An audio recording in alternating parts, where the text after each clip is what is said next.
hurt while out on a hike. You can see there that she's being airlifted, but Sky Fox is showing that she is spinning around and around. She had quite the bumpy ride. She was placed in that basket, hoisted up in the rescue helicopter, but she ended up spinning there, unfortunately, for quite some time. Out of control, spinning around for several minutes. We're told the woman is 74 years old and got hurt while out on the trail. It's not exactly clear how or how serious those injuries that she sustained on the trail were, but we're trying to figure out if she sustained additional injuries while on this rescue, spinning out of control. And what is up, YouTube world? It's Coffee back at it. Y'all know what it is, man. A lot of news on this one. Hip-hop, sports, and all that, right? But we starting off with this, and what the fuck, man? You see someone caption this and said, yo, I'd rather not be rescued. Like, for real, this has to be terrible to be that woman. You know what I mean? You go hiking, 74 years old, elderly woman gets hurt to the point she's got to get airlifted up out of there, okay? And you see it spinning. Like, I couldn't even believe this. Like, no BS, this seems like some ish that would happen in like a wild comedy movie or something, like in the Step Brothers universe or an Adam Sandler universe movie or something like that. You know what I'm saying? A Happy Madison joint. Like, I'm just watching this ish in disbelief. Like, what the fuck? Like, for real, not even trying to get nasty, but like, I think I might have thrown up or something. I don't know. You know what I'm saying? This is just crazy. Like, what do y'all think? Why was it spinning so much? Was it too windy? I don't quite understand. You know what I'm saying? You know, I know this is something that they probably don't do all the time, like airlifting people out of places, but maybe they need to practice this ish more and get their technique down, because that's just terrible. For real, like if I was hurt and flucked up and in that situation and they were like, hey, we can either airlift you out or you're going to get spinned around to the point of almost like being tortured, what this woman went through, or someone's going to come in, throw your ass in a wheelbarrow and pull you up out of there, and it's going to take hours. I'd elect the hours down the road wheelbarrow route. Like, for real, what do y'all think?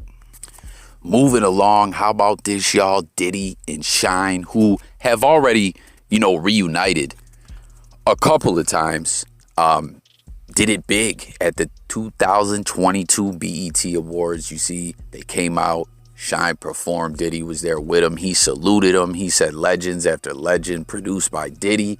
You know, he was doing the Bad Boys track, you know what I'm saying? But he was changing like a lot of the lyrics to more positive lyrics that more reflect where Shyne is at in his journey of life currently. You know what I mean? For those who aren't aware, Shyne, it was a fucked up situation. Did them 9 joints, right? Got out and didn't even touch down. ICE immigration immediately snatched him up and sent him to a federal holding facility. Like, he was in a state prison. I believe Clinton is where he did the majority of his bit. I'm not positive if that's where he got out at, but he was promptly snatched up and drove to a federal facility in Batavia, New York. Can you imagine that? Like, yo, 9 years, 9 flat, I'm done. I'm going to be a free man. And you don't even make it out the front door. You go from a state prison to a federal joint in the same day. That's fucked up. And it was looking like a big win for Shyne, because when Shyne first got hit with the 9-year flat bid at that time in the early 2000s, things had changed a lot while he was in custody. And what I'm trying to say is, like, it used to be flat bids, I don't think had parole time or paper. You would just get out and be a free man. But since then they changed it. I think you almost do the same amount of time on paper that you did on a bid or something like that. I don't know. It all changed up, but Shyne was able to, like, his legal team was able to kind of win, and they didn't adjust his sentence and hit him with all that new ish, because I guess they were doing that to a lot of people who were about to come home with those kind of sentences as the sentencing guidelines and rules and regulations had changed. But ultimately, it didn't matter anyways because he got sent to that joint in Batavia. He sat there for a while and he was deported back to his native country of Belize. Now, originally when Shyne touched down, he was putting Diddy on blast, which he had already done some interviews while he was incarcerated and spoke on the situation, how Diddy did him kind of foul when it came to the trial, and how he was just trying to hold Ish down in the club. But then, they ended up meeting a couple times, I guess, and kind of buried the hatchet. It's odd. It was like Shyne would go back and forth between kind of sharing his, disdain and for Diddy and stuff like that and how he felt. And then at other times, it was like he was trying to be more grown and bury the hatchet and set aside his issues and everything and salute Diddy. Well, over the past couple years, Shyne is involved in politics in Belize as his estranged father has been, the prime minister over there, and Shyne is trying to become prime minister at, one point himself. But his criminal record had been holding him from being able to officially do that, although he does hold like a political position and he speaks out against the street life and things of that nature. But he was trying to push this one, I forget what it is, y'all. I've covered it in other videos, like this piece of legislation. I forget what it was called that, when voted on, was it like Proposition something or something, with a number. I guess I should have re-looked that back up. But whatever, like I share with y'all, sometimes I just hop right on here and react to the different news as is, and it kind of opens up the lines of communication a little more, tries to hope that people would engage more in the comments and tap in, But what he was trying to push to be voted for was a piece of legislation that would, not disqualify people who have felony convictions or whatever, basically so that Shyne can run for prime minister. Now, he did a big segment over there on Diddy's network, Revolt, where he talked all about this. And, Shyne and Diddy did it together. I want to say this was, 10 months ago, 8 months ago, something like that. And I guess that was kind of Diddy's way of kind of like helping Shyne. I owe you one and everything. And you see they're on good terms now. Like, they seem to be good. And that's great. I don't know, like, you guys comment, let me know what you think. Now, I want to say Shyne also performed back in, what was it, like 2014, 15, 16, somewhere around there, where they had a big Bad Boy tour. Well, I forget what anniversary of the label it was. If you guys recall, I believe Mace also performed. A lot of artists performed. And it was crazy, too, if you guys recall, Craig Mack wasn't there. And then shortly after that, that footage came out where we saw Craig Mack with the preacher in this viral footage, where everyone was talking about, yo, Craig Mack's in a religious cult, etc. And, like, I'm just sharing what the narratives were. Maybe some people feels it was a cultish-like deal, some don't. But R.I.P. Craig Mack, he passed away shortly after that. But I don't know. Here we are now. Like I said, they performed again 2022. Comment, did you notice the lyrics, how he had changed them to, once again, reflect what life is like for Shyne currently and everything. And I got to go check if they ever were able to push that legislation that would allow Shyne to, run for prime minister. But tap in, comment, let me know your thoughts about it all. Breaking news we are following in Buckhead this morning. We're waiting for an update from police about a deadly shooting in a strip mall parking lot. Our Chrissy Diaz has been live at the mall for hours as police continue to investigate.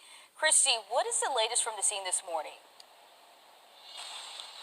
Police cleared out after being here for about 6 hours on scene, trying to piece together exactly what happened, and this is what they've been able to figure out so far. They tell us this one happened, like so many of them do, with an argument that escalated. It happened here in this parking lot behind this strip center, and let me give you an idea of where we are. We're right off of Peachtree Road, in between Peachtree Battle and Benihana's. This is behind a little strip center. You have to drive down and kind of into an alley almost, where there is a parking lot below and behind the shops, and that's where this happened. Police say it was a triple shooting. One person was killed. 2 others are now in the hospital receiving treatment. All they know is that it was an argument. Over what? We don't know. This happened around 11:30 last night. Since then, police have been out here. They have finally cleared out, but in the last 30 minutes, we watched them tow at least 3 cars from the scene. They say there is some footage they plan to look at, and that could give them more information. Right now, there is a suspect at large, no one in custody, but they'll update us when they do. Guys, back to you.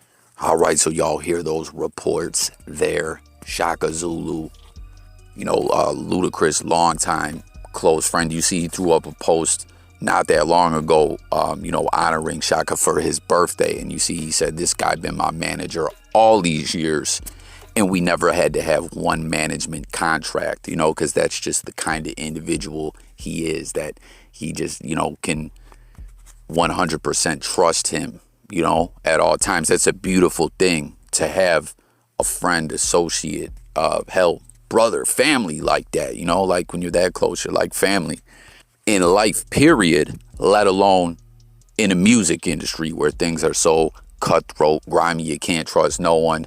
Luda's always been able to trust Chaka. I also remember too, I feel like Luda and if you guys recall when him and Chingy had that beef for a little while, and Chingy left DTP and then came back, I believe Chaka was behind getting them together to squash that issue. But, he is reportedly, last update is, he is still hospitalized. Not a lot of news other than it's very critical, very serious situation. Hopefully he can recover. As you heard, 3 individuals shot. 1 was DOA, dead right away off the rip. Suspect is at large now. You see the footage and everything like that. You know what I'm saying? Authorities are heavily on the scene, going over everything, and hearing that there is some footage of this. As you see, it had happened behind basically like a strip mall. You heard them. There's a Benihana's and some other ish right there. Like, this wasn't like this was in some remote area. It was kind of referred to almost like an alleyway or some ish like that. So the footage, possibly, they'll be able to ID the shooter, or maybe be able to, see a license plate or something like that. It's crazy. It started over an argument, as most shootings do. Some kind of argument or beef or something like that is the catalyst, for the horrible mayhem that goes down. But yeah, we'll keep you updated on this story. Comment, share your thoughts, and for anyone who is from Atlanta, comment if you're familiar with this area, where this happened. I'm finna expose out of him so people can see how he really is. It ain't more than enough food in that bag for everybody. What's up? Because I'm finna expose you. What? Because that don't look enough for all my kids. That don't look enough for all my kids. What is that? That's just one burger? One burger, one fry? What he like? What do you mean? Okay, what about my other kid? You count, spend money on all those kids. They're not my kids. Them are your kids' siblings, though. So that's you gonna go with? That's the one you gonna Those are your fucking kids' siblings. So that means Yeah. So don't. Where? No, I didn't say you have to take care of them. You can bring them something to eat if you bring one something to eat. I bring them food every other day. What do you mean? Exactly, but you don't never bring food for the other ones. You know I get my food stamps on the 11th. Your babies. Okay, but I'm saying we share the same kids as well. Absolutely. So if you want to, if you feel like I feel away about eating, take him in the room and let him. I'm not taking my kid in the Send him room. down to the car. He ain't even got. He can put his. He come right out to the car and eat with me. No. You know what? Fine. Give it here. Thank you. Give it here. Hold on, bro. Give it here. Kids, Give it here. You so stupid. Done. He ain't eating this. You. Why would you just do that? Because you ain't bringing up for all the other kids. You stupid. Selfish as a. Like, you're dumb as hell. You're dumb as hell. He not finna eat that. All right, y'all. So you guys see that footage there. This video's been going crazy viral. Comment and let me know what you think about this. Right now, dude has a baby by this girl and comes to bring some food for his son. And she's like, yo, fuck you. How you not gonna bring enough food for all the babies? She was talking about, I'ma expose you. And listen, like, if this dude was in a relationship with her, you know what I'm saying? Obviously, like, it's logic. If someone gets in a relationship with someone and they, that person has kids that aren't biologically that person's, if they're in a committed relationship like that, then of course, you're going to accept the responsibility of help taking care of those kids. But that doesn't seem to be the case in this situation. This just seems to be like, this is dude's baby's mom. He's not with her, and I guess you heard her. She don't get her stamps to the 11th. The kid's is hungry, so he brings his son a burger and fry. And she said, yo, fuck you. Like, I'm exposing you. Like, it's kind of wild, right? Like, what do you guys think about this? I mean, yeah, is it kind of, I don't want to say ignorant to not bring enough food for all the kids. I don't want to say that, because the man's trying to do the right thing, and feed his son. I mean, I guess maybe he could have said, hey, send him out. We're going to go for a ride. And like took the kid for a ride and said, here, son, enjoy your burger and fries, like, so the other kids didn't have to watch them eat. I don't know. Like, this is a fucked up situation. Like, why ain't there food for the kids? Like, you know what I'm saying? Like, Jesus, call up a food bank. That's the thing, too. Like, a lot of people, you'll see begging for money and stuff like that and saying they're hungry. It's like this, yo. Food banks, call churches. A lot of spots will feed people, okay? Like, obviously, we know a lot of cats panhandling will claim they want food, but they just really, they trying to get them a hit or something, right? Like, I've shared stories like that on my channel numerous times where I've been going into Walmart or somewhere and someone's like, oh, yo, I'm hungry, this, that, and the third. I say, yo, come on, I got you. I'll buy you some food. And they're like, no, like, just give me the money. Nah, fuck out of here. But in this situation, it's like this woman has these kids and can't feed them. I just not really understanding this. And it's kind of wild to me. Like, why would you put this on social media? And why does she call herself exposing him? Right? Like I said, like, maybe it's kind of fucked up that the other kids have to watch the one kid eat or whatever. But at the end of the day, I mean, I guess dude is only responsible for his child. But I don't know. Like, this is just fucked up. I just don't understand why she can't feed her kids. You know what I mean? She's talking about her stamps. Like, I don't know. You know what I mean? If Ish is bad like that, and I'm not knocking anyone who is in a tough boat. I've been in a tough boat many times myself, and I'm not a rich man currently, But if Ish is going down like this, like, I don't know, she just simply got to do better somehow, or budget her stamps better. I don't know. I'm talking in circles. Let me know what y'all think about this. I can't believe this woman will put this up on social media, though. This is just ridiculous. And then to close this thing out, man, I know a lot of people, as you guys know, I cover on this channel, music, news, sports, current events, life, and much more is the way I always put it. We talk about a lot of different ish on here, but I know a lot of people don't really care about hockey, NHL, but the Colorado Avalanche have won the Stanley Cup. You see this gentleman who was at the game was turning the fuck up. Now, I can't wait until NFL season comes around. My team's going to be getting that Super Bowl ring, my Buffalo Bills. Y'all know what it is. But comment. Let me know if you were watching, if you do keep up on NHL at all, if you do like the game of hockey, what your thoughts are about Colorado winning the Cup. Let's break it all down below. Everyone, if you're not subbed up over here, please do so. Please join the discussion in the comments. Once again, that's what it's all about. Coffee talking it up. Stay tuned. More content coming. I'm out of here, y'all. Peace.